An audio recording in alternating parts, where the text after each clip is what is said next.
Assalamualaikum warahmatullahi wabarakatuh dan salam Ramadan yang penuh keberkatan.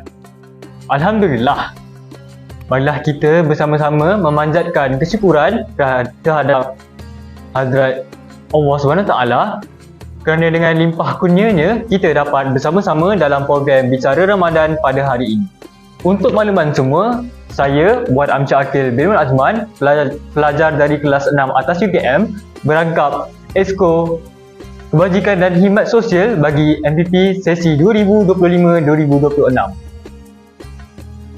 Marilah kita bersama-sama meluangkan sedikit masa untuk mendengar tazkirah ringkas daripada saya sebagai peringatan dan pengajaran pada bulan Ramadan yang mulia ini.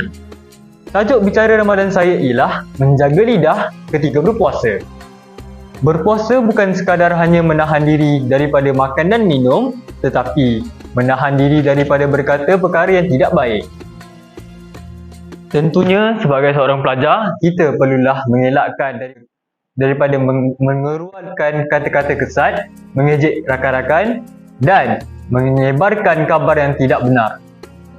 Rasulullah SAW telah mengingatkan bahawa jika seseorang itu tidak dapat meninggalkan kata-kata dusta atau pengaruh buruknya, maka Allah telah memerintahkan supaya hamba-Nya untuk meninggalkan makan dan minum.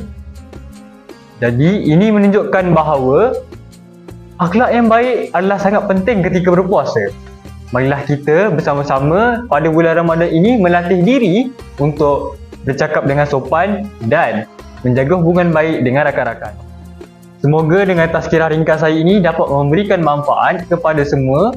Sekian, wabillahi taufiq wal hidayah. Wassalamualaikum warahmatullahi wabarakatuh.